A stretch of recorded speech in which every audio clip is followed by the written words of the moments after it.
que está en la calle Alcalá de Madrid, que es donde voy a entrevistar a Francisco Sánchez Águila, presidente del Consejo Evangélico de Madrid, que dentro de una semana pasará el testigo a otra persona. Es un buen tiempo para ver con él su trayectoria durante este tiempo en el Consejo Evangélico, como Dios también la ha estado utilizando en otros ministerios, y va a ser una entrevista muy interesante. Buenos días. Buenos días, Marcos. Me agrada mucho poder estar contigo. Llevamos tiempo hablando de poder hacer esta entrevista y aquí estamos. Así que gracias. Va a ser un tiempo de mucha bendición. Eres de Ávila. Sí, nací en un pueblo pequeñito de Ávila que tiene 770 habitantes censados, se llama Navalperal de Pinares, y cuando tenía 2 o 3 años mi padre nos trajo a Madrid y soy hijo adoptivo de Madrid, así que me he criado como un madrileño. Muy bien. No soy de Chamberí como mi esposa, que mi esposa nació en Chamberí, ella es madrileña, gata de pura cepa, pero yo soy adoptado. ¿Tu esposa se llama Soledad? Sí. ¿Y cuántos años lleváis casados? Llevamos 45 años casados y 47 de relación, 2 más de novios. Y todo este tiempo de casados, pues el Señor nos ha dado 2 hijos, nos ha dado 4 nietos. Tenemos nuestro hijo mayor que ya va a cumplir 45 años, que se llama Nacho. Mi hija menor se llama Elena y los nietos, pues tengo desde 15 años hasta 8 meses. ¿Cómo se llaman? Pues la mayor se llama Esther, que ahora está justo de viaje de fin de curso. El que sigue se llama Hugo. Los de mi hija se llaman, el mayor se llama, que tiene a punto de cumplir 3 años, se llama Max, y el pequeño Levi. O sea que es un tiempo, ¿no?, de estar también ocupados con la familia y disfrutar. Sí, yo disfruto de la familia. Yo soy muy familiar, a mí me encanta estar con la familia. Aunque estás viajando mucho, con muchas reuniones, no paras.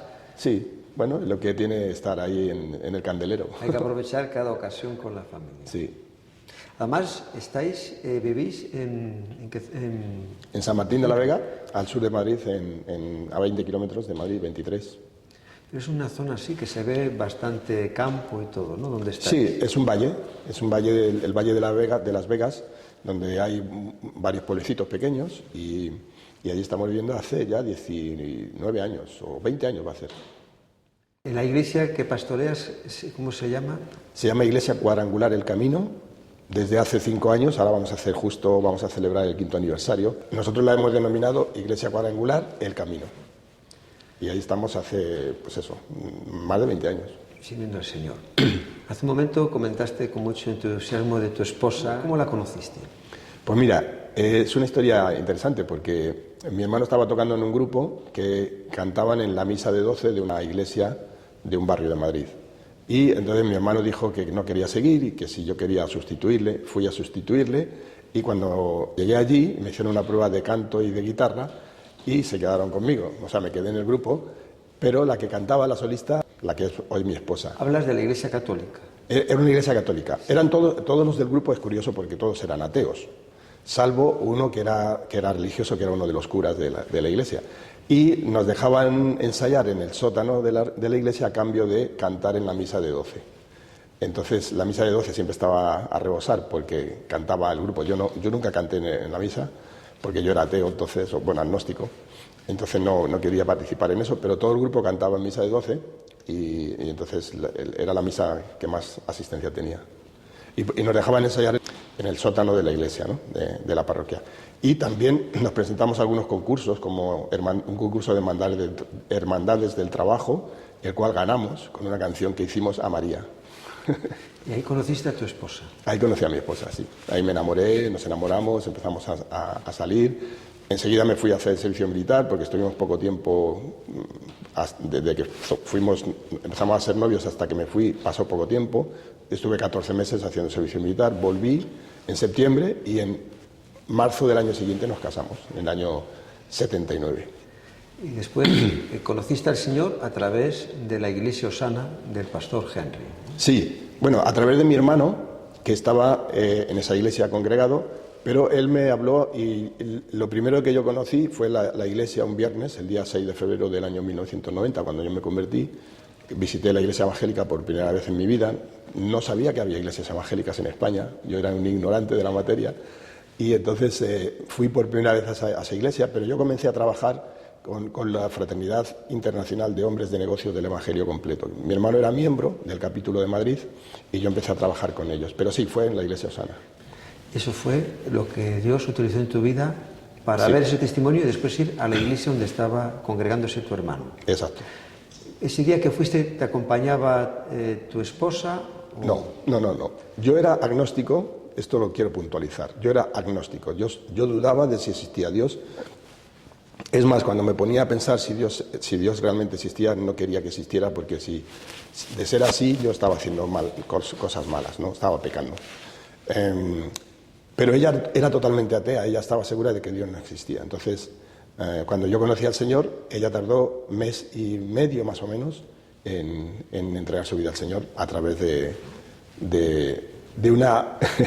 Eso fue divertido, porque me confabulé con mi hermano para que quedásemos con mi esposa y le hablaran ellos del Señor, porque yo casi que no me atrevía. Y como yo me había convertido y era un cambio tan intenso, pues no sabía cómo entrarle a mi mujer. Entonces nos quedamos, cenamos juntos, y luego ya en la sobremesa, en casa de mi hermano, pues ella escuchó una frase de mi cuñada que decía que Dios tenía un plan para mis hijos, ¿no?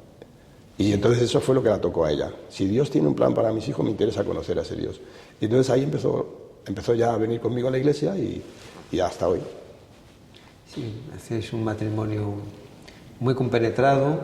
Sí. Y se os ve que os queréis mucho y el aprecio que os tenemos todos, ¿no? Por vuestro testimonio. Muchas gracias.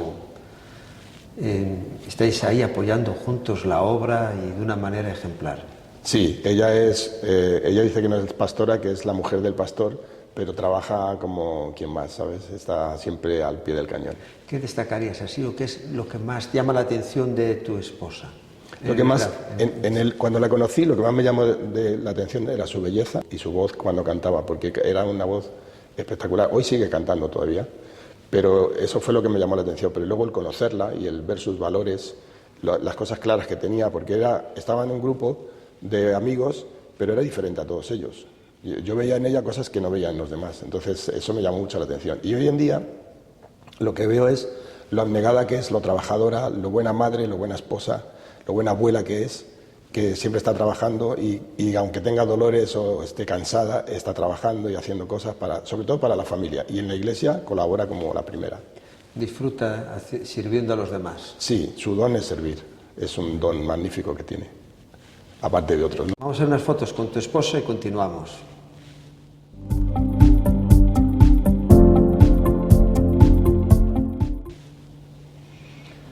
Ahí se os ve lo bien que estáis y lo que transmitís en vuestro matrimonio.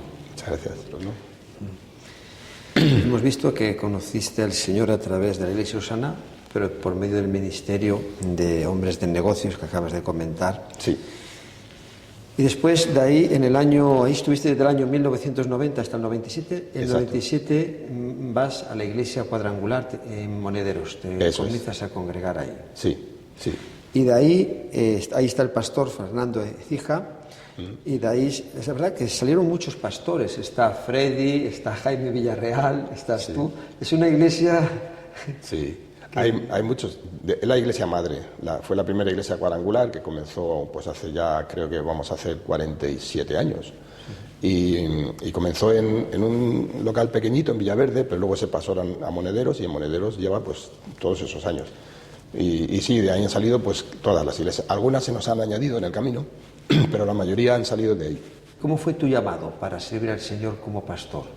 Bueno, llevo como pastor 19 años, sí, va a ser 19 años. La iglesia lleva más tiempo, yo la tomé, ya estaba allí.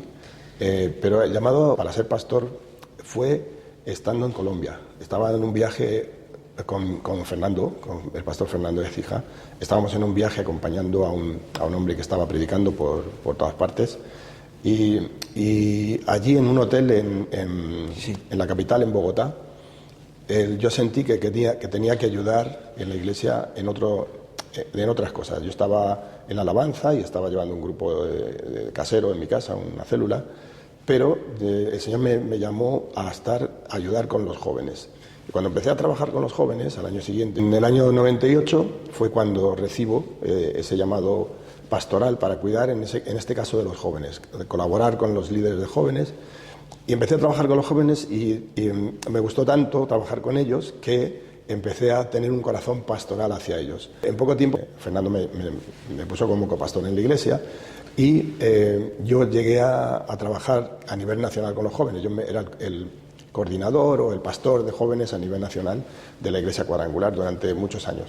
Luego ya pasé el relevo a otro más joven, que estaba en Móstoles, en la iglesia de Móstoles. Pero fue ahí cuando surgió. Trabajando con los jóvenes fue cuando Dios empezó a formar mi corazón de pastor, de querer cuidar a la gente. Me gusta mucho la relación con las personas. Tú sabes que sí, nos relacionamos con mucha gente, ¿no? Y hay quienes son más... Yo soy, en el fondo, yo soy muy tímido, pero una forma de vencer la timidez es relacionarme con cuanta más gente mejor. Entonces, yo creo que así fue como fue surgiendo. Dios fue poniendo en mi corazón ese amor por las personas, primero por los jóvenes, luego por todo el mundo. Y ahora, pues desde hace 19 años, estamos ahí pastoreando en la iglesia de El Camino. Como pastor, ¿alguna de las claves para tener en cuenta los que hoy quieran ser pastores? No es una labor fácil, porque tratas con personas y las personas son complicadas.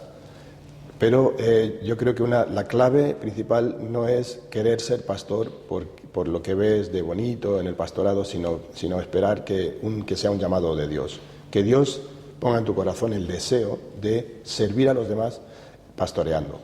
Puede ser pastoreando de otra manera, pero refiriéndonos a ser pastor, yo creo que tiene que ser un llamado de parte de Dios. No puede ser algo profesional, ¿no? Tiene que ser algo vocacional, en lo que tú te vuelcas por amor a las personas y por amor a Dios. Esa es una clave. Y la otra clave es querer que las personas conozcan más al Señor, que puedan intimar con Dios en la manera que tú vayas intimando con Dios. Es decir, que no dependan de ti en ningún momento, aunque al principio pueda ser que sí, porque de eso se trata el discipulado. Primero tienen que, de alguna manera, tienen que depender de ti en cuanto a la enseñanza, pero que luego ellos aprendan a tener intimidad con Dios, a orar todos los días, a buscar la presencia de Dios en sus vidas y no depender nada más que de Él, de Jesús, del Padre y del Espíritu Santo. De estar en un sitio tranquilo, de repente das el salto al Consejo Evangélico de Madrid como presidente. ¿Cómo ha sido? Bueno, entré como vocal hace 10 años, va a ser 10 años ahora, y he estado sirviendo pues en lo que se me ha pedido. A mi vocación primera o primitiva, si podemos decir, es servir. Me encanta servir a la gente, ¿no? Entonces entré para servir, ayudar en lo que pudiera. No estuve en ninguna consejería, pero estuve como vocal pues, en todas las reuniones y colaborando en lo que venía a mano. En un momento determinado, el presidente anterior, Jesús Manzano, no quiso continuar y entonces me postularon para que yo fuera presidente. Cuando oré un tiempo, dije que iba a orar por eso, hablé con mi esposa, siempre hago lo mismo, hablo con la esposa, con el Señor y con la almohada.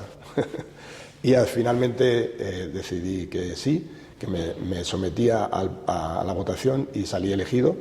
Y desde entonces, pues hace 4 años va a ser ahora, justo como tú sabes, hace 4 años, justo ahora que toca renovar la semana que viene, pues el Señor me manda a otro lugar. ¿Quién es el futuro candidato para ocupar la presidencia del Consejo Evangélico de Madrid? Pues va a ser, pues de hecho, Ramón Ubillos de Remar, que es el actual tesorero, que yo creo que va a hacer un excelente trabajo porque es una persona trabajadora e incansable. ¿Y el candidato como secretario ejecutivo? El candidato ya elegido en este caso, porque hubo una asamblea extraordinaria para elegirle, y ahora está en funciones hasta que tome su cargo el día 4, pues es Samuel López. Ahí has estado con Manuel Cerezo, secretario ejecutivo del Consejo Evangélico de Madrid. Sí. Estos 4 años con él, que lleva muchos años, sí. ¿Cómo ha sido esta labor en equipo con él? Pues mira, he tenido la bendición de conocerle más a fondo, hemos hecho una muy buena amistad y creo que hemos hecho un buen tándem trabajando juntos y he conocido una persona que no conocía, que es una persona totalmente entregada, apasionada por la Iglesia de Jesucristo en Madrid. Y yo he estado pues a sus órdenes, pues sabes que el presidente es más una figura de acompañamiento que el secretario ejecutivo. Entonces yo estaba a sus órdenes, ayudándole en lo que él me ha pedido, yendo con él a donde me ha dicho y haciendo el trabajo que se supone que tiene que hacer el presidente. Así que muy bien, muy contento. Es la sensación que creo que tenemos todos. Yo os he visto en una asamblea y ahí hacéis un equipo, como ahora vamos a ver un poco más adelante, también orando en la Asamblea de Madrid por los políticos. Sí. Que a mí me recordáis a Dos hombres y un destino. Sí. La película esa, el Señor os ha unido y sí. ya hacéis ese tándem que tú dices que es de mucha bendición. El Consejo Evangélico de Madrid nace a través de la FEREDE, pero es autónomo. Sí, funciona como, si podemos poner el símil de la política, funciona como el gobierno central y los gobiernos autonómicos. Nosotros tenemos un gobierno central que nos representa ante el gobierno central, el gobierno de España, que es FEREDE, ¿no? Federación de Entidades Religiosas de España, y luego han ido surgiendo los gobiernos autonómicos o las federaciones autonómicas, que las hemos llamado consejos evangélicos, que hay una en cada autonomía. Y la de Madrid, pues funciona, la verdad es que no sé cuántos años lleva, pero lleva muchos años funcionando. Y somos autónomos en el sentido de que se han ido pasando, como en la política, se han ido pasando competencias pues de cultura, de la Consejería de la Mujer, de todo, sanidad, cárceles, o sea, capellanías, todo eso se han ido pasando competencias poco a poco y tenemos, la verdad que tenemos un trabajo impresionante en Madrid, porque hay gente, hermanos trabajando en las consejerías que son totalmente competentes. Sobre las consejerías, ¿cuáles son las que tenéis? Está la de mujer, cultura... Mujer, cultura, juventud, capellanías, o sea, asistencia religiosa evangélica, enseñanza religiosa evangélica y audiovisual, o sea, televisión, todo eso. Creo que no se me escapa ninguna. Antes de meternos en los retos, una valoración de estos 4 años, ¿qué cosas se han conseguido y qué queda todavía por hacer? Bueno, el trabajo del Consejo Evangélico es un trabajo de hormiguitas, ¿no? Que va muy lento, más lento de lo que quisiéramos, pero vamos dando pasos. Y lo que hace básicamente es ayudar, apoyar a las iglesias a que abran sus nuevos locales, a que se legalicen ante el Ministerio de Presidencia, que antes era de Justicia, ahora de Presidencia, es el que ha tomado las competencias, y ayudarles en todo ese papeleo administrativo, burocrático que hay en España, por desgracia, que hay tanta burocracia, ayudarles en eso. FEREDE hace su parte, nosotros hacemos nuestra parte, y luego les ayudamos en todo lo que tiene que ver con la legalización de locales, ¿no? Porque sabes que nosotros, las iglesias evangélicas, siempre estamos buscando locales para poder hacer... Que no haya problemas con los vecinos, Exacto. Sobre todo las que son pentecostales, ¿no? Exacto. Entonces estamos instruyendo para que no tengan problemas de ese tipo, ¿no? Que puedan llevar a cabo sus cultos y sus reuniones sin ningún problema. Les asesoramos en todo eso. También en cuanto a protección de datos, en cuanto a si es idóneo el local o no, porque hay veces que buscan sótanos que no pueden estar en un sótano, una iglesia, porque si pasa cualquier cosa, ¿cómo van a salir de allí, no? Imagínate un incendio. Entonces les asesoramos sobre todo eso.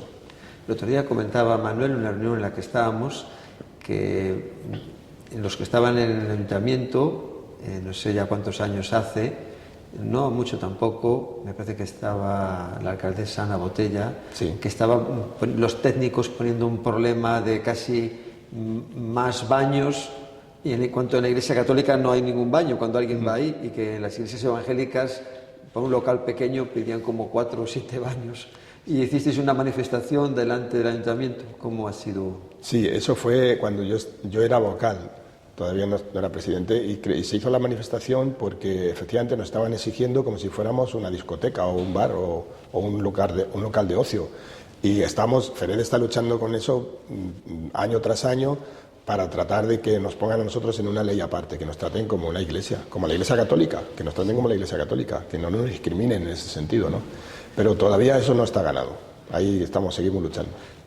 ¿Cuántas iglesias evangélicas hay en Madrid, más o menos, y están asociadas al Consejo Evangélico?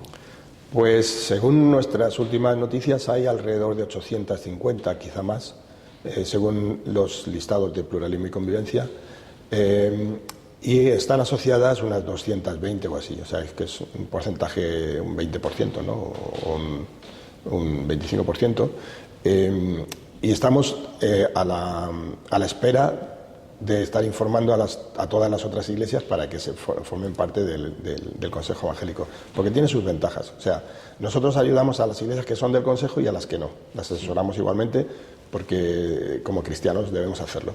Pero sí nos gustaría que todas disfrutaran de los derechos que tienen y de los privilegios que tiene ser parte del Consejo Evangélico. Entre estos, algunos que...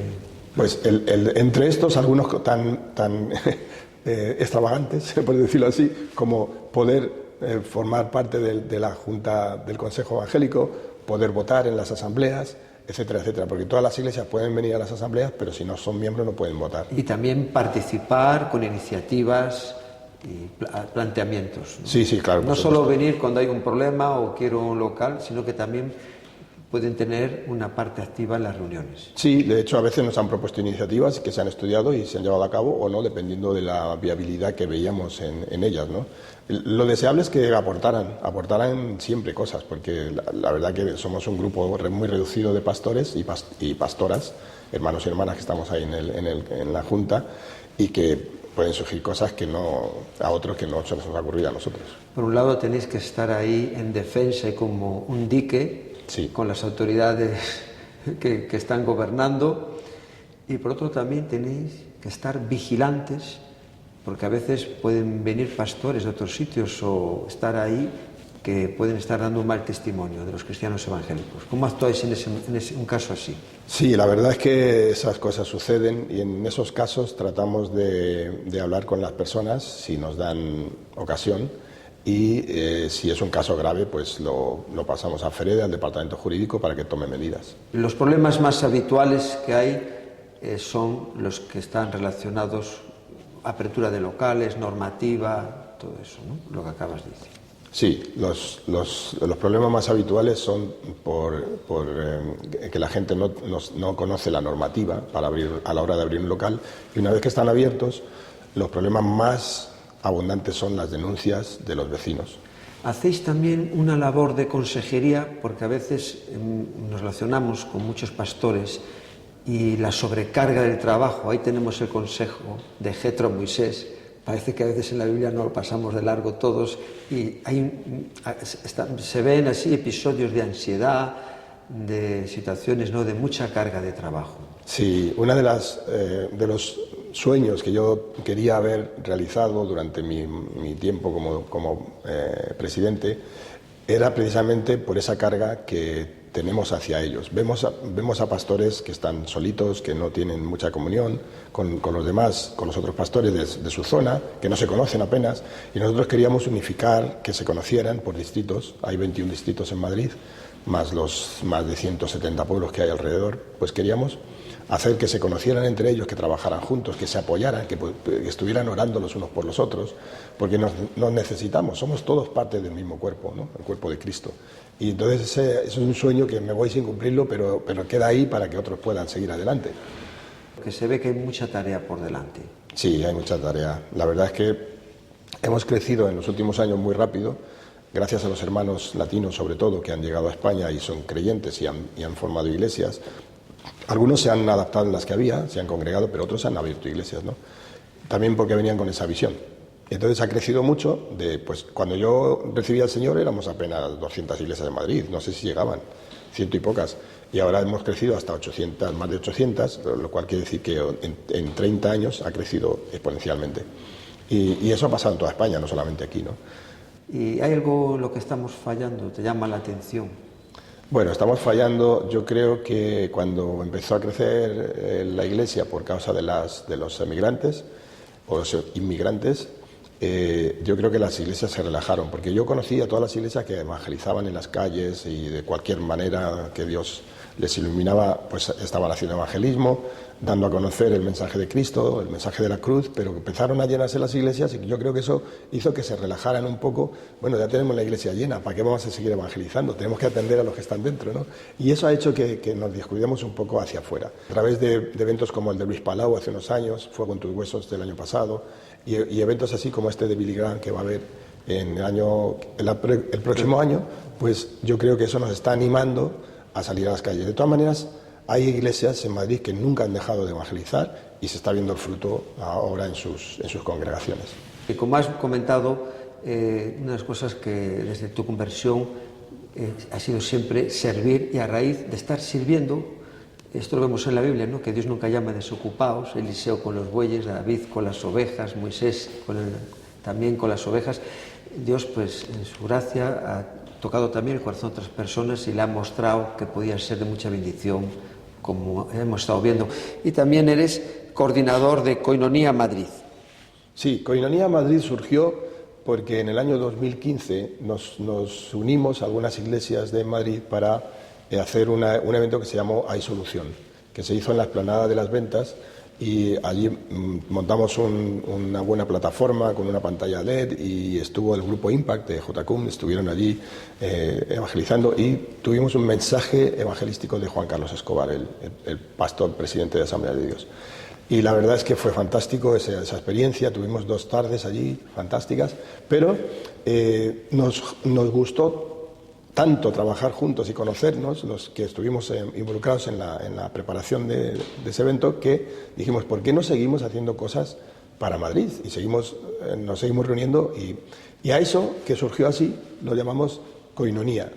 Se me ocurrió el nombre a mí, porque digo, esto es una cosa de comunión de los hermanos, ¿no? Del amor que nos tenemos, y entonces, ¿por qué no llamamos a esto plataforma Koinonia? Porque no es una fraternidad de pastores, es una plataforma de trabajo, una mesa de trabajo, donde nos sentamos a planificar cosas para bendecir la ciudad. Y porque uno de mis versículos lemas, que viene a cuento ahora, es Proverbios 11:11, que dice, por la bendición de los justos o de los rectos, la ciudad será engrandecida. Y digo, nosotros somos justos, delante de Dios hemos sido justificados. ¿Por qué no seguimos trabajando y le llamamos a esto plataforma Koinonia? Y surgió el nombre así y todos estuvimos de acuerdo. No tenemos una estructura jerárquica, somos todos iguales, y yo coordino un poco lo que son las reuniones, pero fuera de ahí todos somos iguales, todos aportamos lo mismo. Y de ahí se organiza España Oramos por Ti, sí, que es un día al año, donde es en junio, ¿no? Normalmente el segundo sábado de junio de cada año. Se convoca, está a nivel nacional, pero aquí en Madrid se convoca a todas las iglesias, sí, para hacer una marcha y después estar en una plaza de Madrid, en Sol, sí, en otra, orando por España. Lo hemos hecho de diferentes maneras, según nos marcaban desde la dirección nacional, que hoy el coordinador nacional, su equipo, hay un equipo, pero el coordinador es Samuel Vázquez, que hoy está en Sabadell, en Barcelona. Pues hemos hecho de diferentes maneras, o bien en cada iglesia, o bien juntándonos en un local grande, o haciendo marchas y terminando en una plaza, como dices. Y lo que estamos proyectando este año es precisamente eso. Nos hemos unido además este año fantásticamente, yo estoy súper contento, con On the Red Box, la caja roja, ¿no? Este ministerio evangelístico que está en la Puerta del Sol. Que lo lleva Jacob y su esposa. Exacto. Johnny. Exacto. Y nos hemos reunido ya con ellos y estamos planificando algo que va a ser espectacular. Y va a ser una marcha desde Atocha hasta la Puerta del Sol. Estamos ahí con los permisos y todo ese rollo, pero ya lo tenemos planificado y vamos a dar los últimos toques cuando pase este sábado. Exacto. En las reuniones unidas que se habían dejado por un tiempo de hacer. Exacto. Alguien el año pasado habló de eso, de por qué no retomamos estas reuniones que eran de tanta bendición. Y se quedó ahí, pero este año alguien que estaba en la reunión dijo, ¿qué hacemos con las reuniones unidas? ¿Vamos adelante o no? Y dijimos, vamos adelante. Y la tenemos este sábado ya. El 1 de marzo. El 1 de marzo. Está en las emisoras de radio, se anuncia por las redes sociales y va a ser este sábado en la iglesia Fuente de Vida a las 6 de la tarde en Villaverde, 1 de marzo, Fuente de Vida Center. Para los que nos están viendo, ¿cómo es el formato va a ser de la reunión? El formato va a ser también novedoso, no va a ser un tiempo de alabanza largo y luego y luego un predicador con una predicación típica de 45 minutos, así. No, hemos pensado que tenemos mucha gente que puede dar mucho, ¿no? Entonces hemos preparado un cartel de 4 predicadores que van a predicar durante 15 minutos. Vamos a tener tiempo de alabanza, tiempo de oración, comunión, etcétera. Creemos que va a ser un buen tiempo. ¿Y quiénes van a participar en las predicaciones? Pues mira, como participantes en las predicaciones va a estar José Pablo Sánchez, nuestro querido José Pablo, que es una bendición para toda España y para todos nosotros. Va a estar Quique Pavón, predicando también. Nuestro querido hermano Enrique Montenegro, presidente de Comima, la fraternidad más grande de Madrid. Y también va a estar Frank Quesada, que es un pastor más joven, que tiene un mensaje muy potente, de muy parte dinámico, de Dios, ¿no? muy dinámico. Y él va a ser el que va a cerrar. O sea, es un poco, ¿no?, de captar el interés de los más grandes, los más jóvenes. Sí. Veo que hay 2 jóvenes y 2 que tienen... Y 2 veteranos. Veteranos. No se puede decir viejos, son veteranos. Entonces, se van haciendo cosas, ¿no? Cuando se pone uno en marcha, el Señor va trayendo, ¿no? Desde Coñanía también colaboramos con el Consejo Evangélico para preparar el Día de la Reforma, el día 31 de octubre. Siempre colaboramos con ellos y asistimos las iglesias que estamos ahí representadas. Y también el Día de Oración por la Iglesia Perseguida, que suele ser en noviembre también. Vemos unas imágenes que tengo de estas reuniones que estás comentando y seguimos. Muy bien. ¿Qué os parece si nos ponemos en pie y vamos a presentar este culto al Señor? Padre nuestro que estás en los cielos, cuán grande es tu nombre sobre toda la tierra. Señor, en esta tarde queremos entregar este culto. Ordenada la visita de Manuel y yo a la Asamblea de Madrid. When we went to the Parliament of Madrid, Él llamó a un político para que saliera a tomar café fuera, Manuel called the politician to come out and drink coffee with us porque en ese tiempo no podíamos entrar todavía. because we couldn't enter into the parliament. Estuvimos varios meses dando vueltas, orando alrededor del We were edificio de la praying Asamblea, around the parliament for months, invitando al pueblo de Dios alrededor de Jericó. walking around the walls of Jericho, Y las murallas cayeron. and the walls fell. Ahora entramos. Now, ¿Y cuántos creéis que Dios cambia las cosas? Hemos orado para que no lloviera desde las 7 en adelante. Gracias, Señor. Gracias, Señor. Vamos a tener nuestro primer tiempo de oración y voy a pedir a todos los que tengan rodillas que se arrodillen porque vamos a pedir perdón a Dios.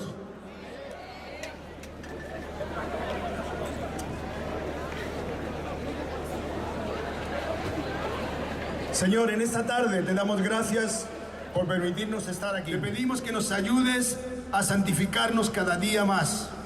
Pedimos, anhelamos más llenura de tu Espíritu Santo. Señor, perdona los pecados de tu iglesia, límpianos de todos ellos y trae paz, comunión y gozo de la salvación a nuestras vidas una vez más. Es una bendición, ¿no? Todo lo que se está logrando con pequeñas iniciativas, como has comentado, que han surgido así, porque la Biblia dice que Dios pone el querer y el hacer en cada uno de nosotros por su buena voluntad, y vemos que en Madrid, en el Día de la Reforma, está el acto institucional que se ha hecho en la Comunidad de Madrid, 2 años, se está haciendo ahí ya como un acto oficial. Y eso es una medalla, sí, por decirlo así, que se tiene que poner al secretario ejecutivo, a Manuel Cerezo, porque él, con sus buenas relaciones con algunos políticos, insistiendo, pues ha conseguido que la Comunidad de Madrid, al menos, algo que Frede anda detrás del gobierno central, pero por lo menos la Comunidad de Madrid reconoce ese día, no como festivo, pero sí como día de celebración de la Iglesia del protestantismo en Madrid. O sea, ahí han reconocido que somos una iglesia emergente, que tiene su porqué de estar ahí, que tiene un trabajo o una obra social que es impresionante y que está atendiendo mucha gente, ¿no? Muchas necesidades. Voy a leerte aquí una cosa en este libro que ha escrito un hermano querido. Ahora que estamos hablando del tema político, vamos a entrar ahí porque es muy interesante lo que nos vas a comentar en la asamblea, orando con Manuel Cerezo desde 6 años más o menos. 6 años. Y aquí en este libro que ha escrito nuestro querido hermano Fernando Dantas, me encanta, es la misión en España, Consejo para Misioneros y Líderes Extranjeros, y lo que me ha gustado, que es un libro donde él pide colaboraciones a hermanos muy conocidos, José Pablo, como has mencionado, está también Marcos Zapata, Juan Blake, o sea, hermanos, como decimos, de renombre, ¿no?, que están ahí con testimonio, y aquí a ti te encargó esta colaboración, sistemas de gobierno en España. Y aquí está muy bien todo lo que dices, ¿no?, de la Constitución, todo lo que vas mencionando, cómo es el gobierno en España. Aquí pones el artículo: España se constituye un Estado social y democrático de derecho que propugna con valores superiores de su ordenamiento jurídico la libertad, de la justicia, la igualdad y el pluralismo político. Y vas aquí desarrollando todo. Hablas de la FEREDE y del Consejo, y aquí dices también que no se escape nada, ¿no?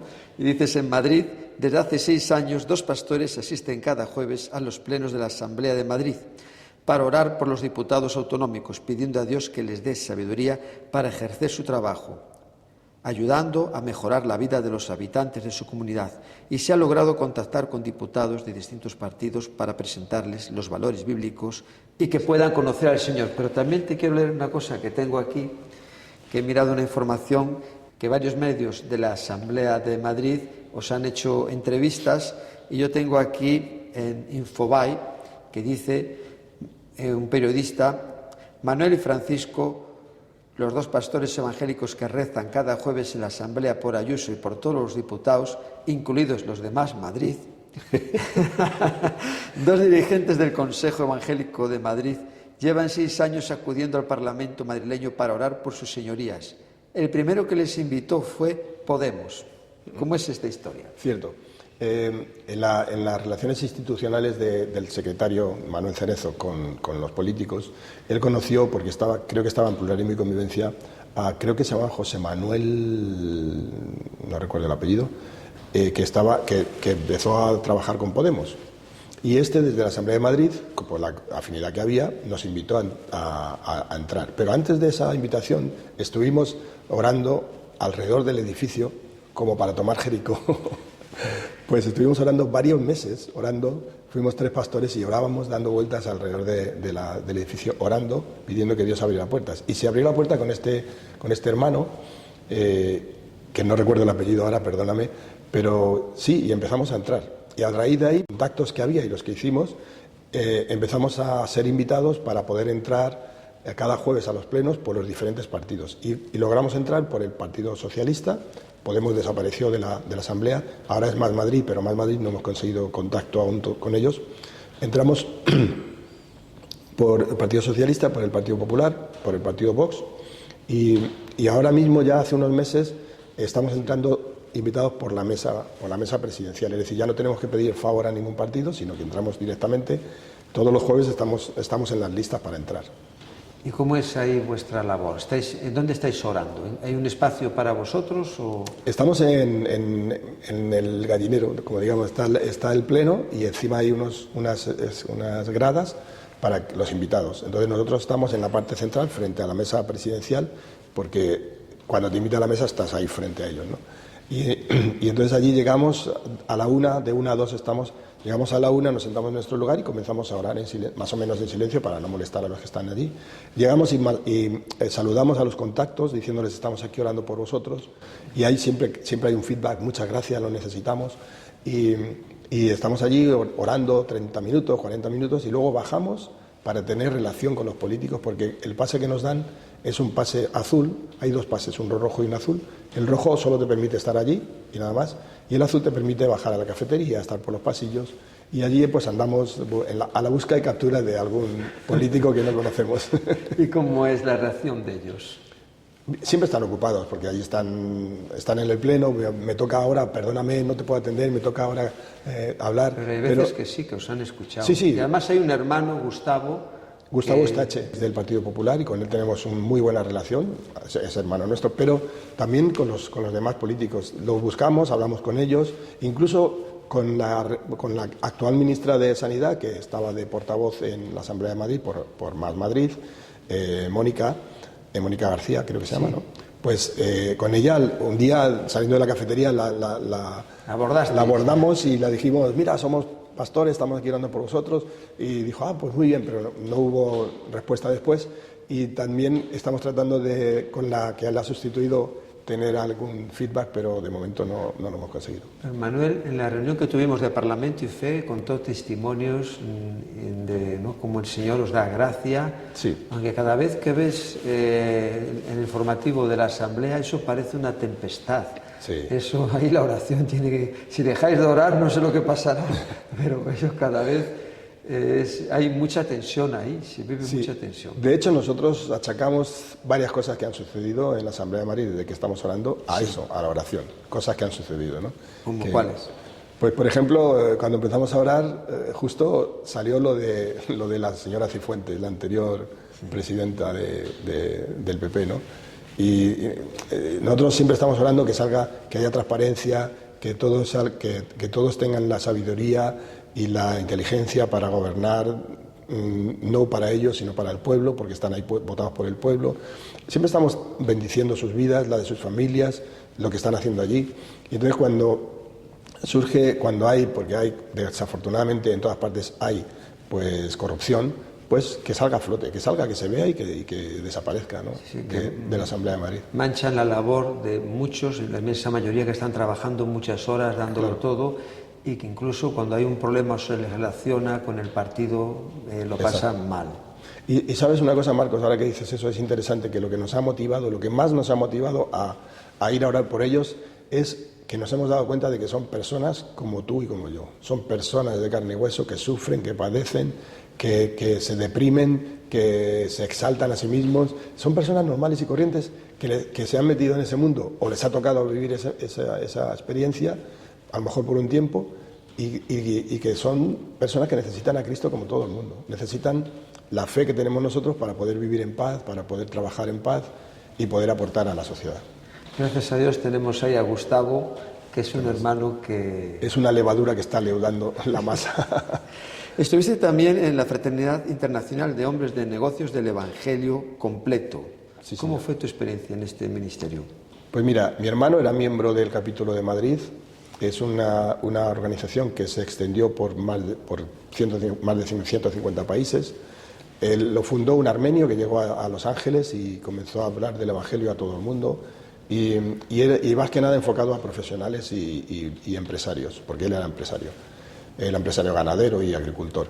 Y entonces se empezó a extender y llegó a España. Y cómo llegó a España no recuerdo, no te puedo decir, pero sí es cierto que cuando yo llegué llevaban unos años trabajando, en el año 90 llevaban unos años trabajando, mi hermano era miembro hacía un año y pico, y yo empecé a trabajar con ellos porque yo era empresario también en esa época, era profesional, ¿no? Que eres delineante de profesión, ¿no? Sí, pero trabajaba en publicidad. Lo de delineante fue pocos años, fueron como 8 años, trabajando en constructoras y en estudios de arquitectura, pero cuando dejé eso por entrar en la publicidad, en buscar anunciantes para un grupo editorial, pues ya me hice empresario. Y entonces ahí me tocaba, estaba dentro del catálogo y empecé a trabajar con ellos, y al año siguiente me nombraron el presidente del capítulo de Madrid, y en unos años fui el secretario nacional, después fui el presidente nacional hasta el 2005.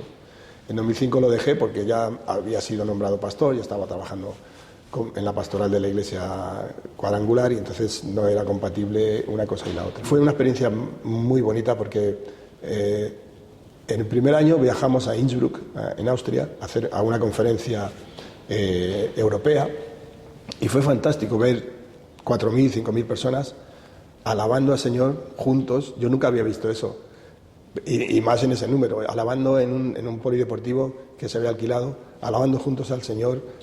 Uno de nuestros hermanos que tú conoces, Jaime Suárez, que es pastor en Móstoles con Jaime Villarreal, él traducía del inglés y del alemán al español para nosotros, y era algo fantástico, la gente dando testimonio de cómo habían conocido al Señor, los milagros que habían visto, y fantástico. Yo me enamoré de ese ministerio y estuve 15 años trabajando con ellos.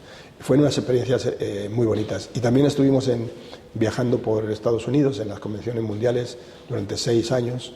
Estuvimos la primera fue en la Florida, y luego estuvimos en varias otras, ¿no? Houston, Texas, más Sí, es una labor muy importante porque el empresario está muy solo en la iglesia. Es como el político, es otro olvidado de los evangélicos. Sí. O sea, Todo si el mundo tiene- cree que está bien, Sí. pero también tiene sus luchas, sus problemas, el tiempo, la ansiedad. Sí.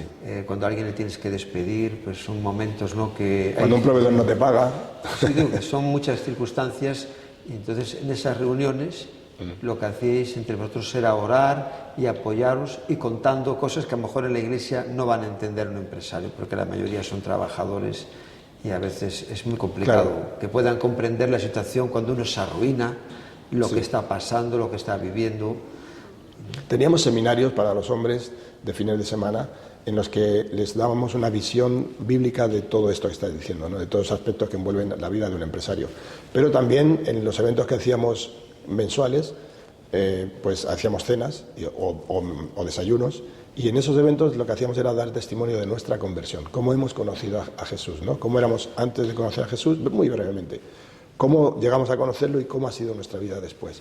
Y a través de esos testimonios pues le decíamos a las personas que podían tener la misma experiencia y muchos respondieron al llamado. Estuviste también de coordinador en el proyecto Mi Esperanza en el 2013. Lo de Mi Esperanza fue algo fantástico que me pasó, fue una experiencia para mí impresionante y una bendición porque me llamó Juan Blake, nuestro querido Juan Blake, Sí. me llamó para ser coordinador. Y entonces yo dije que sí, que me encantaba la idea y fui coordinador de la zona sur de Madrid y la parte de Toledo de ese proyecto que era un proyecto de todo un año de trabajo para invitar personas, orar por personas que vas a invitar a fin de año en diciembre para poner un vídeo en casa que hablaba de testimonio de la fe de Jesús, ¿no? Y yo tuve la bendición de invitar al dueño del local donde nos congregamos en San Martín de la Vega con su esposa y estuvieron en mi casa y se fueron encantados. Eran creyentes, eran católicos, pero se fueron encantados de todo lo que les contamos, de la cena que les hicimos, cómo les agasajamos. Y eso fue muy bonito porque lo que hizo en el corazón de ese hombre fue que desde ese momento empezó a ofrendarnos todos los meses una cantidad de dinero porque dijo, vosotros estáis haciendo la obra de Dios y yo quiero colaborar. Y nos hacía un ingreso todos los meses. Qué bien. Has tenido la enorme bendición de estar con un gigante de la fe, Juan Blake. ¿Cómo era así tu día a día con él? ¿Cómo lo defines? ¿Qué es lo de él lo que más marcó tu vida? Yo cada vez que podía estar en la presencia de Juan Blake, yo le llamaba jefe. Hola jefe, pero le veía como un padre espiritual. O sea, estaba atento a cada palabra que decía porque tenía tanto peso espiritual en su vida. Y después de ver todas las cosas que ha hecho en España, de más de sus 45 o 50 años de ministerio aquí, cómo se esforzó por llevar el Evangelio a todas partes, con sus películas de Jesús, con sus pantallas de cine, proyectándolo en todos los pueblos que se le abría la posibilidad, y ver la forma en que amaba al Señor, cómo trataba a las que estaban a su alrededor. Yo me enamoré de ese hombre, de la forma de trabajar de ese hombre, y para mí era una delicia sentarme a escucharle, ¿no? Y luego siempre tenía frases que ya no recuerdo, pero él siempre tenía, creo que era una frase que tenía que con los ojos en el cielo y los pies en la tierra, algo así que él siempre decía, ¿no? Y era algo que le ha quedado en todos los que le conocemos como un testimonio de todo lo que ha sido Juan Blake en España. Una persona maravillosa que está en la presencia del Señor y que nos ha dejado un legado tremendo. Ahora vas a estar ahí en Decisión con lo del Festival de la Esperanza colaborando, o sea que Sí. vuelves de nuevo. Vuelvo. Vuelvo después de 2013, pues un montón de años, vuelvo ahí a la casa a trabajar con ellos. Sí. Donde ya está de Decisión David Lago. Y después, aquí me llama la atención colportor moderno de la Brigada de la Reforma. Colportor moderno, esto lo oyes en los hermanos de 80 y pico años, 90, que lo solían hacer por los pueblos, pero ¿cómo es? Bueno, de la brigada, más bien de la Biblia de la Reforma, porque yo creo que fue en el año 2015 cuando José Luis Andabet, director de Sociedad Bíblica, me llama y me dice, quiero hablar contigo porque tengo una idea que vamos a hacer. Y entonces fui a su despacho y me contó esto. Me dijo que se iba a imprimir una Biblia que era representativa de la Reforma, de hace 500 años, y que iba a ser una Biblia especial, Reina Valera, pero con otros contenidos también, una portada especial con la Biblia del Oso y tal.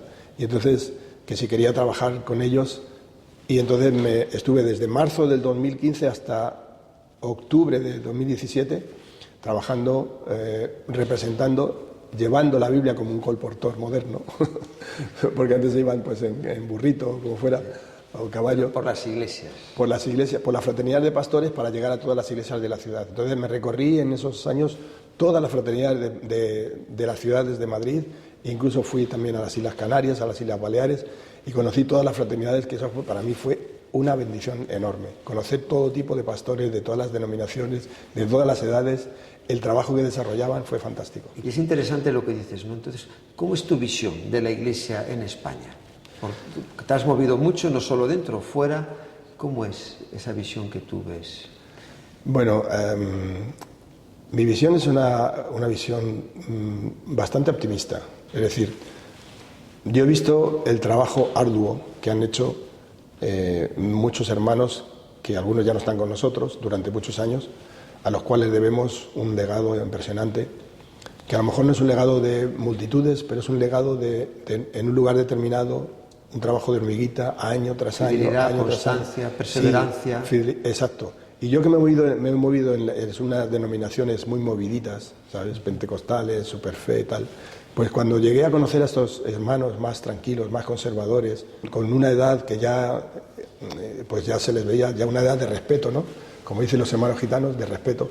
Pues yo aprendí tanto de ellos, la perseverancia, como dices, el trabajo, el buen hacer, el amor por la obra, el amor por Dios, las oraciones que hacían. Yo me quedaba loco con las oraciones que hacían.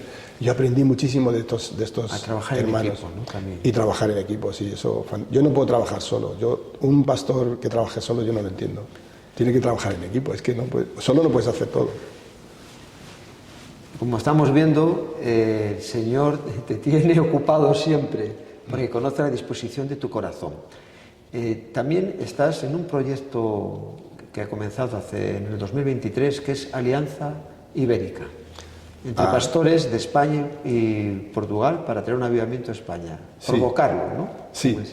Pues resulta que hay unos pastores en Galicia, en tu tierra, que tienen mucha comunión con pastores de Portugal, por la distancia. Me imagino que ha sido por eso, y por años han estado pues en comunión y tal, pero de repente surgió, oye, ¿por qué no nos reunimos y empezamos a orar? Porque tanto Portugal como España tenemos la misma palabra profética de personas, hermanos, que han dicho que por aquí va a comenzar el avivamiento para Europa. Y antes no existía Portugal y España, existía la península. ¿Por qué no comenzamos a tener la visión de la península, trabajar juntos y ver qué podemos hacer juntos? Y así surgió, y la primera reunión fue en Salamanca, en un sitio que era una residencia católica. Tuvimos allí una reunión y fue fantástico. Estábamos como 30 y tantos pastores de Portugal y España, y fue una preciosidad dar testimonios, orar juntos, cantar, alabar al Señor, levantar su nombre. Fantástico. Y estamos a la expectativa de lo que Dios quiere hacer con nosotros. No sabemos muy bien por dónde van los tiros, pero sabemos que hay algo que Dios quiere hacer con España y Portugal, con la península ibérica. Y entre otros está con nosotros el pastor Rodríguez Pereira, que fue este hombre que llenó en el 2023, llenó el estadio de Benfica, en una jornada, coincidiendo con la Jornada Mundial de la Juventud Católica, y se llenó el estadio de católicos, evangélicos y gente que no conocía al Señor, y tuvo ahí unas jornadas maravillosas. Y ahí fue lo que tú comentaste al principio, donde se gestó hacer lo que se está llevando a cabo a través de Alianza Ibérica, porque el pastor Manuel habló con otro y le desafió a él si se podía hacer algo en España, y de ahí surgió la primera reunión. Sí. Más o menos surgió así, porque yo no estaba en la conversación, estuve en la primera invitación, pero ¿cómo surgió eso? Sí, entre Manuel... había esta comunión entre pastores de España y Portugal, y Exacto. Dios fue tocando y sumando hasta lo que se está ahora, con desafíos muy importantes para el año que viene. Exacto. Marcha. Ya hemos tenido ya la quinta reunión en Navalcarnero hace unas semanas, y una gran bendición, la verdad que sí. Estamos viendo un poco toda esta labor de años, resumida. Y ahora, cuando dentro de una semana termines ya tu labor como presidente del Consejo de Madrid, vas a estar trabajando O sea, que no es que te tomas un descanso, ¿no? Que vas a estar con la asociación Billy Graham en el proyecto La Esperanza. Para mí está siendo mucha bendición todo lo que estás comentando, porque son ministerios que, como dices tú, han trabajado mucho, lo han dado todo y han estado ahí para lo que se va a recoger en un futuro. Para terminar, un pasaje de la Escritura. Antes mencionaste Proverbios. ¿Hay uno que te acompaña, que lo tienes siempre contigo? Sí, uno que cuando llevaba tal vez 2 semanas convertido al cristianismo, sí que mi mujer supiera que me había pasado, pero veía que me pasaba algo raro. Pues en una ocasión me llamó mi hermano por teléfono, estábamos los dos viendo la televisión y me tuve que ir al baño a llorar porque el Señor tocó mi corazón de una manera impresionante. Fue Juan 1:12. Juan 1:12, más a todos los que le recibieron les dio potestad de ser hechos hijos de Dios, ¿no? A los que creyeron en Él les dio potestad de ser hechos hijos de Dios. Y yo en ese momento fue como, de repente me vi como un hijo de Dios, ¿no? Con el privilegio que significa ser hijo de Dios, ¿no? Porque todos, por ahí dicen que todos somos hijos de Dios y no es cierto. Hijos de Dios son los que creen en Jesucristo y le entregan su vida. Los otros son criaturas de Dios, que Dios nos ha creado a todos. Ese es mi concepto, ¿no? Sí. Pero entonces me tocó tanto ese versículo que me tuve que ir al baño a llorar porque me daba vergüenza hacerlo delante de mi mujer, me quebrantó el corazón. Y ese es uno de mis versículos favoritos. Proverbios 11:11, por lo profesional, por el impacto del profesional en la ciudad. Juan 1:12, porque me hace ver que soy hijo de Dios. Y luego está también Juan 17:21, ¿no?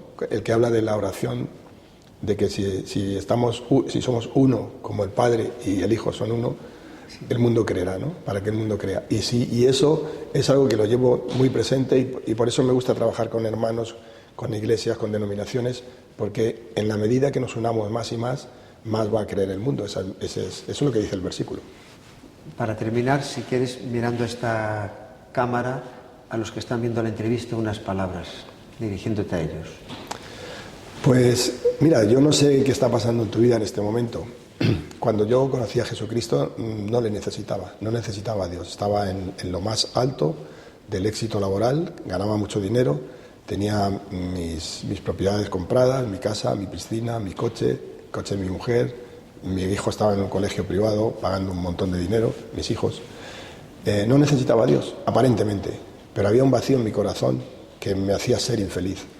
Y en ese momento llegó mi hermano, se convirtió y yo escuché de él palabras que finalmente me convencieron de que necesitaba eso que él tenía.